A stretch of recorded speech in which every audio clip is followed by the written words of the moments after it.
All right, good morning everyone. I am Misty and this is Dinner on a Dime. And today's video, we are going to look at 10 items that people are just refusing to give up in the grocery store in 2025 and maybe ways we can adjust our purchasing of those items. Okay, so these are mostly going to be items that can lead to higher costs if you don't look into alternatives or different ways of spending on these items. Okay, number one, we're going to start with cooking oil. Cooking oil is a central ingredient to your kitchen, right? You have to have a go-to oil of some type to use, whether you are rubbing it on meat and seasoning it, rubbing it on vegetables and seasoning them, if you are frying, if you are cooking up a lot of different foods in the kitchen, you need a good oil, right? Cooking oil is very expensive right now. The last time I was at Sam's, I couldn't believe the prices had gone up as high as they have on some of the go-to oils that I normally use. So what can we do in 2025 if we're just not willing to give up cooking oil? Okay, you could substitute a cheaper oil. So I love using olive oil in the kitchen for lots of different things. But as the price of olive oil has gotten higher and higher, I have started substituting my use of it in some products for just regular vegetable oil. Okay, so I'm just substituting where I can without getting rid of the flavor and the health benefit of the olive oil. Can you bulk buy it? So is there a cheaper price point if you buy it in bulk, whether it's at Sam's, Costco, online? Is there a cheaper price point you can find if you are to buy a larger container? Are you willing to alternate your oils based on saving money? So I'm going to buy olive oil this time, but when I run out, next time I'm going to buy grapeseed oil, and then the next time I need to, I will go back to a different, more expensive oil like the olive oil. Or can we just reduce our use of oil altogether? I have done that some in my home where I'm just not using as much oil as I used to. So that is the first one that people are just kind of unwilling to part with. Okay, the next one we're going to talk about is Greek yogurt. Greek yogurt's used in a lot of things right now because it offers you the health benefits. It's a great snack. It's a great breakfast. You can buy it plain and you can add things into it. Certain add-ins like honey or fruit or granola. There's lots of different things you can do with Greek yogurt, but it is more expensive than your just everyday run-of-the-mill yogurts. So what can we do there? Again, can we look at buying it in a larger tub versus little individual sizes? Okay, is there a cost benefit to me buying it in bulk and then breaking it up into my own bowls at home or scooping some out every day instead of having little individual containers that have a lot more plastic and therefore a lot more cost associated with them? Can I buy a store brand Greek yogurt instead of a name brand Greek yogurt? Okay, kind of taste test, go back and forth between the two of them, figure out, is it really worth it for the name brand, or can I doctor up the generic just as well as the name brand? And then, like I said, add your own items into it. If you don't quite love the flavor of the generic, but you like the price, generic, store brand, whatever. I think in terms of medicine sometimes, right? Generic. Can I add more fruit? Can I add a little bit of honey? Can I add some more granola into it? Whatever it is that I like that kind of doctors it up and makes it taste better for me. Okay, so that's our second one. Number 3, coffee and tea. Okay, I'm a coffee drinker. My mom is a tea drinker. It would be really, really hard for us to just give that up if we didn't have to. We do need to remember that these are kind of comfort drinks and they are habits, but it's not necessary on a day-to-day basis. So we could give it away. Now, I saw a comment in one of my videos and I really liked it. She was like, you had me right up until you said get rid of my coffee. Trust me, I feel the same way on that one, right? So I'm not going to give it up. But a lot of people are not willing to give up their coffee or tea until they've given up multiple other things in the process. So what could you do? if this is affecting your budget. You could try a cheaper brand of coffee. So say that you are only buying Starbucks K-Cups. Could you buy Community Coffee K-Cups and find one that you like just as well? Could you change from the K-Cups to the bag? Can you change from pre-ground coffee to buying coffee beans and grinding it yourself? Where is our best price point in all of those things? Could you learn to have your coffee a little bit weaker? Okay, could you make the coffee a little weaker, spread the coffee out that way? Can you bulk buy it? So I don't ever buy my K-Cups in the little 10 count boxes at the grocery store because they're around $6 on sale for the 10. I buy them in a big, huge box. It's between 70 and 82 cups, just depending on the box at the time. I don't know, it differs. But for around $30, $30 to $35 usually online. And so that offers me a much better deal than if I were to buy them at the grocery store. And then remember the big one here, brew your own at home. Don't go to Starbucks. Don't go to HTO, I think is how you pronounce it. It's a new thing in our area. Do this yourself at home and you will save a lot more money on it, okay? Number 10 is not one, number 10. I'm like 6 minutes into the video. Let's just skip to number 10. No, okay. Next up on the list is pet food. Okay, so not something that I'm eating, right? But something that my dogs or my kitties or whatever are eating. But we have kind of fallen into this culture where we feel like our pets need a premium or specialty brand pet food. And part of that, I think, is the marketing over time has changed. You're not seeing marketing for things like Purina. You're seeing marketing for Freshpet. You're seeing marketing for all of these name brand designer foods for pets. And we just kind of tend to remain loyal to a brand. And we've always heard, like, don't change your pet's food because it can make your pet sick. But I have found my pets have always done just fine. If you kind of transition it over gently over like the course of a week, they've been fine. But we've also been programmed to believe that premium pet food equals healthier pet food. And that's not always the case. So we could look into switching the brand as long as it gives us the same nutritional content for our pet. We could buy larger bags when it's on sale and stock up on it. That is one thing that we always did with our dog is we would go to Tractor Supply. That's where our dog's food came from. And when they had the big, huge bag on sale, we would go ahead and stock up at that time. You can talk to your vet about switching your dog to homemade dog food. So you don't have to buy a pre-made dog food. And some of these companies like Freshpet and things that are sending you pet food that is made for your pet, you can do that at home. You can copy those recipes and you can make that pet food at home a lot cheaper. So let's take a look at our pet food and how we can do that differently. Give me just a minute. My daughter was texting me. She was making sure that her trip key was in my side door of my Jeep because I had to drop her off at work today. All right, next up on the list are eggs. Eggs are very versatile. They can be cheap to purchase during normal times and they are easy to cook, okay? So it's hard, I don't know, I feel like I got something on my teeth all of a sudden. It's hard for people to want to get rid of eggs in their cooking, okay? It can be really hard to shift your mindset on that. My house, we don't eat that many eggs. So when eggs go up in price, I just don't buy them. I just don't use them in my kitchen and we do just fine. But if you're a house that relies heavily on eggs, that's going to be a little bit harder for you to do. So what we find is as prices go up on eggs, people are still dependent on them. They still buy a lot of eggs and they don't look for any alternatives.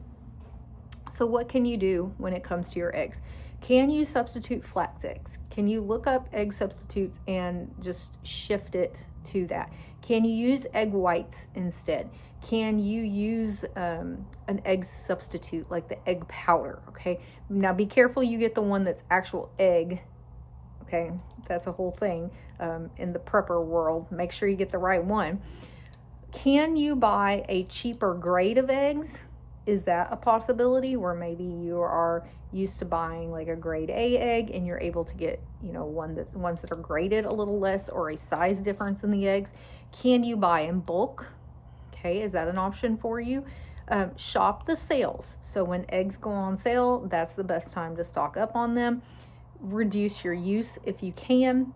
Work with local farmers if you can. So if you know that you have someone in your area who has chickens, maybe try to work out some sort of swap plan with them where, hey, I would like to get a dozen eggs once a week. Would you be willing to swap my homemade brownies for them? Or would you be able to swap some peppers from my garden? Whatever the case might be, in order to help drive that cost back down. All right, the next one we're going to talk about is canned food. It's hard for people to give up on canned food because we've been pre-programmed that it has a long shelf life, it's convenient to have around, and it's your emergency backup. Okay, you see that in a lot of videos. And so it just gets ingrained in you that you need to have a good stock up on canned goods. But right now, especially the prices of canned goods have been pretty high.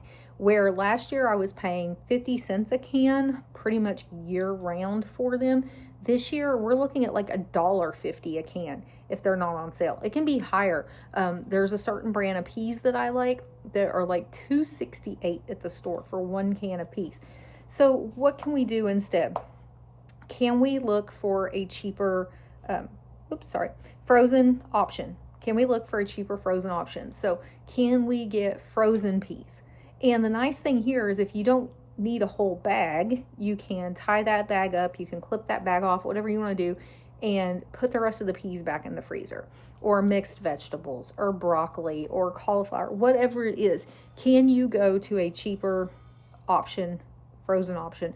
Now, I know I was talking about canned foods, right? Not all of those are canned foods, but mixed vegetables are, potatoes, your green beans, your carrots, any of those type of products that you can get frozen. Can you get a store brand instead? And can you catch those on sale? So my stores are more likely to have their shelf brand on sale than they are the name brand. Okay, so if I'm wanting to stock up on them and I am wanting to save the most money, I'm going to have to be open to buying a different brand than, say, Del Monte, right? I want Del Monte. I know Del Monte. I like Del Monte. But if I want to save money, then I'm going to have to be willing to venture outside of what I know. Can I grow them at home and preserve them myself? That is always an option for people. Again, that's going to depend on your gardening skills. It's going to depend on your preservation skills. And right now, I'm not at a place where I would be able to realistically do that. But remember that your routine does not have to depend on canned food items. Okay, get them if you have the space for them, and if you're going to use them. But your routine doesn't have to depend on those. So you can switch to frozen. You can start buying some fresh and just using it up. Just buy a little bit of fresh and use it up. You don't have to have canned food if that price becomes too high for you. All right, next we're going to talk about juice and soda. So I kind of already hit on what I deem adult drinks, coffee and tea. Now we're going to talk about the kid drinks / adult drinks. Kids for juice, adults for soda. Sometimes kids for soda, sometimes adults for juice, right? So again, these are a habit. It's tasty. It offers a treat to both adults and kids. For many homes, it is a non-negotiable to have some sort of juice on hand. In my home, it is a non-negotiable to have soda on hand. Okay, here's my outlook on that. And I know people are going to argue with me on this. Okay, I feel it coming. I'm already feeling the attack on this one. Okay, I had 80% of my stomach removed in 2021.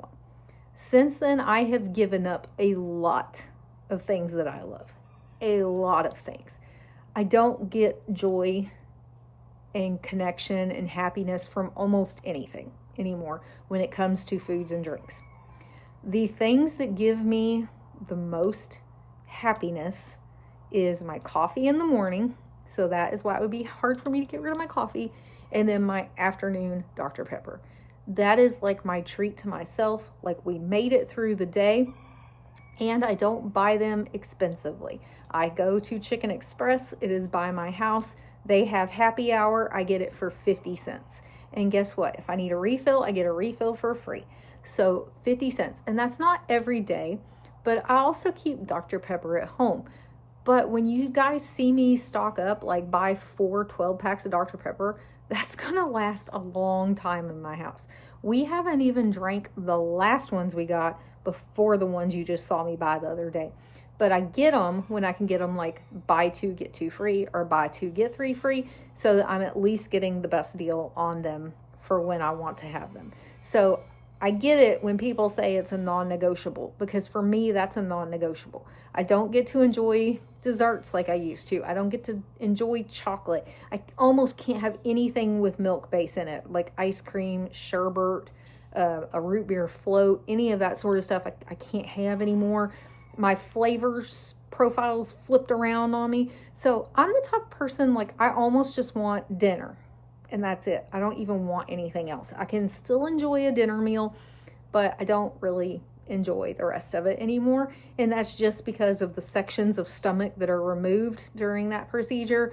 I'm just left with, that's not where I'm at anymore. But my Dr. Pepper, that's my treat, okay? So what can we do? We can reduce use of juice and soda. So again, we buy it when it's on sale, but there is no rush to use it up in my house. Same goes for juice. We typically have Sunny D, which is not juice. Let's just put it out there. It's not juice. But there is a medicine that my husband is on that sometimes gives him really bad sulfur burps. And for some reason, Sunny D, if he's having that problem and he drinks about a half a cup of Sunny D every day, it helps that dramatically. My kids pretty much just stick to apple juice. That's the big one for them. Buy generic where you can. I'm not a generic soda drinker. They are not the same, but my kids do drink generic juice. So I'm not buying name brand apple juice. I'm just buying like Kroger brand apple juice when it goes on sale. Make your own. So I do like to make my own lemonade with fresh lemons. I will do that during the summer. The kids really enjoy that and it's delicious. But can you make your own? Like if you have a fruit processor of some sort, or a juicer, can you make your own juices at home? And then can you stretch your juice with water? A lot of people will do this. I remember doing this when my kids were toddlers, right? Like you would put some juice in their sippy cup and then you would fill the rest up with water. You'd shake it up and give it to them. Well, you don't have to quit doing that just because it's no longer a sippy cup. You can still do that in their big kid cup and kind of stir it up, and they're not going to be any wiser on that, okay? Number 3, ground beef. I said number 3. Okay, here's the thing. I have them listed in numbers, but I'm not going in order. So that's why earlier I said number 10 and now I'm saying number 3, is because my brain's not connecting with the fact that I'm not doing them in order on the list. I felt like bouncing around today. So ground beef. People like the taste of ground beef. It is a protein optional.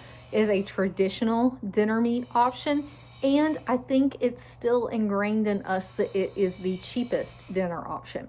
That is because if you're like me and you grew up in the 80s and the 90s, your family was getting ground beef for like 99 cents a pound, sometimes even cheaper than that. And so it was a cheap and easy way to make dinners versus now when I go to the store and it's $10.99 a pound for ground beef, all of a sudden it's looking a lot better to make chicken thighs that are 99 cents instead of ground beef that's $9.99 for a pound. But there's still a lot of people out there that aren't willing to shift away from ground beef, okay? So what do? We look for it when it's cheaper. So either when it's on sale in the store ad or if it's got the clearance reduced stickers on it. That's actually probably the best way I have found to buy ground beef recently, is either a manager's markdown where it is instantly a lot cheaper, or the 50% off stickers. Can you mix it with a filler in the meal? So instead of using a pound of ground beef, we are now only using a half a pound of ground beef, and we are adding lentils, or we're adding beans, or we are, adding rice, something to fluff it up and make that meal a lot more filling. Can we put it in pasta? Just filling out the meal and taking away the star is no longer the meat. It's just a supporting character in the cast. Can you make a plant-based swap? So plant-based options in my area are pretty much the same cost. So that wouldn't really work out in my area, and I don't think my family would go for it. But if you have plant-based options available to you and they are cheaper than the regular ground beef, then I would say go for it and try it, and you might find out that you really like it. And then lastly, buy it in bulk when it is available on sale or on clearance, and then freeze it for future use. And I do not stick it in the containers in the freezer. That takes up so much space. If you will get the not gallon but quart size Ziploc bags, freezer bags, and roll it as flat as possible in there, you can get a whole lot more in your freezer than if you put it in there in those silly containers that it comes in. All right. Next up, frozen food. Okay, why will people not give up frozen food in 2025? Well, it's convenient. It offers comfort, low prep, no prep, really. I mean, you're pulling it out, you're following the instructions on the box, and in 5 minutes, we've got a meal, right? And people keep them even when they are at a higher cost, okay? Frozen meals are pretty expensive right now. And honestly, I think the quality of them has gone way down compared to when I ate them as a kid, but it could also be because I ate them as a kid and I didn't really know any better. Okay, I'm gonna be honest on that one. So what can you do instead? Make your own meals and freeze them in smaller portions. So you've already got prepackaged lunches frozen, prepackaged dinners frozen, that you can pull out anytime that you want that meal. Reduce your frequency of using those meals. So cook more meals in the evening at home instead of pulling out a frozen dinner. Learn to make some quick meals, like a quick stir fry or a quick pasta, so that in the time it took you to make that frozen dinner and wait for it to cool, because now it's come out of the microwave, and you know microwaves, it's either frozen in the center or it's lava hot everywhere, right? So by the time you could eat it, you could almost make a meal. Okay, you could be pretty far into the process of making a meal. And then choose a cheaper brand if you are going to do it. So I wouldn't say cheaper as far as like buy the cheapest frozen meal you can find, but maybe go to a store like Aldi and look for cheaper frozen options than what you would find at your typical, Walmart or Kroger type of store. All right, and the last one we're going to talk about is organic products. So in 2025, people still see the organic label and they are automatically programmed to assume healthier. Whether it is or it isn't is up for debate, but they see it that way. They are trained to think less chemicals in this product. We are trained that our morals say we should be eating organic, and that if we care about the environment, we are eating organic based products, okay? And there are people that you are not going to change their mind. You're not going to be able to sway them that they should not be eating all organic. So what do? Try conventional when you can, okay? If you have an organic option and you have a conventional option and you find that product, it really doesn't make a huge difference on, then buy the conventional and try it and just see if you like it, see if you're okay with it, and then buy that brand moving forward. Buy the frozen option, which you just heard me say, don't buy frozen foods, right? But no, buy a frozen organic because it can be cheaper than a non-frozen. So what am I talking about? Like organic strawberries. Maybe the organic strawberries in the produce section are like $7.99 for a container, but you can go buy a big bag of frozen strawberries that are organic for $4. Just look and compare your options there.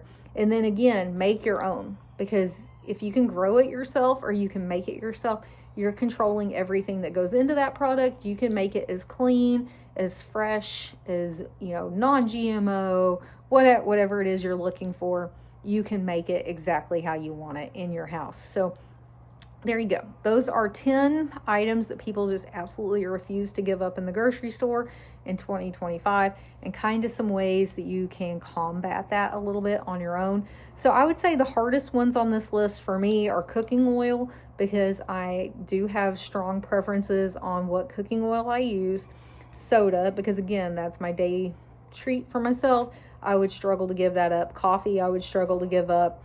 And then if I had to do a fourth, I would probably say the ground beef would be hard for me to give up. And I hate that, because I find ground beef is actually the hardest thing for me to cook with.